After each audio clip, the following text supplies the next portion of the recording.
శిశువు పుట్టగానే ఏర్పడేటటువంటి జన్మ హక్కేమిటి? శిశువుకి ఏర్పడే జన్మ హక్కు తల్లిపాలే.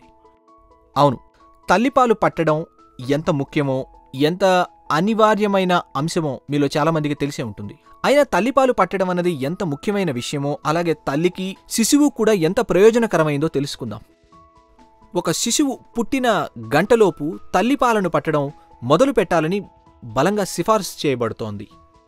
ఆ తల్లి శిశువుల మధ్య బలమైన బంధాన్ని ఏర్పరచడమే కాకుండా ఆ తల్లి తన శిశువుకి పాలు పట్టడంలో ఓ క్రమ పద్ధతిని ఏర్పరచుకునేందుకు దోహదపడుతుంది. అలాగే తల్లిపాలను పట్టడం మీద ఎన్నో రకాల అపోహలు, అపనమ్మకాలు చాలా ఉన్నాయి. వాటి గురించి మనం తర్వాత మాట్లాడుకుందాం. ఇప్పుడు కేవలం తల్లిపాల వల్ల కలిగే ప్రయోజనాల గురించి మాట్లాడుకుందాం. మొదట 6 నెలల పాటు శిశు పోషణకి తల్లిపాలు సంపూర్ణంగా సరిపోతాయి. కేవలం తల్లిపాలే సరిపోతాయి, మరింకేమీ అక్కర్లేదు, తల్లిపాలే చాలు. మరో విషయం, ప్రసవం అయిన తొలి రోజుల్లో అంటే 3-4 రోజుల్లో తల్లి స్తన్యం నుండి కొలెస్ట్రాల్ అనే ద్రవం స్రవిస్తుంది. అది చిక్కగా పసుపు పచ్చటి పాలవి. అవి చాలా పరిమితంగా తయారవుతాయి.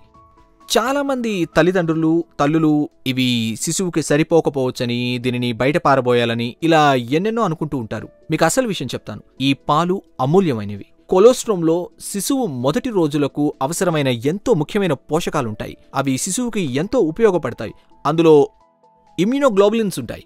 శిశువు రోగనిరోధక ఎదుగుదల వృద్ధికి ఇవి చాలా ముఖ్యమైనవి. కాబట్టి ఒక్క మాటలో చెప్పాలంటే కొలెస్ట్రాల్ నిజంగా ఎంతో అమూల్యమైంది. అయితే తర్వాత తల్లిపాలన్నవి శిశువు పాలు పీల్చుకోవడం, ఆ తల్లి పాలు పట్టే పద్ధతి మీద ఆధారపడిన ఓ అసంకల్పిత చర్య వల్ల ఉత్పత్తి అవుతుంటాయి. దీనివల్ల శరీరంలో ఎన్నో హార్మోన్ల చర్యలు ఏర్పడతాయి. ఆక్సిటాక్సిన్, ప్రొలాక్టిన్ అనే హార్మోన్లు తల్లిపాల ఉత్పత్తికి కారణమయ్యి, దానివల్ల పాలు స్రవించడానికి కారణమై తద్వారా స్తన్యం ఇవ్వడానికి దారితీస్తాయి. కాబట్టి తల్లిపాలను పట్టడం వల్ల ఎన్నో ప్రయోజనాలున్నాయి. ఒకటి, నేను ఇప్పుడే చెప్పినట్లు పోషకాలుంటాయి.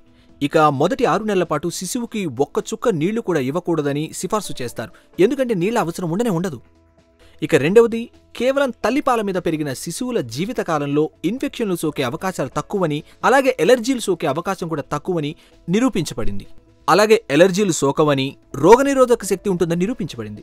అంతేకాకుండా మొత్తం మీద వారి జ్ఞానం, తెలివితేటలు, జ్ఞాపక శక్తి తల్లిపాలు తాగకుండా పెరిగిన వారి కంటే కాస్త మెరుగ్గా ఉంటాయని కూడా తేలింది.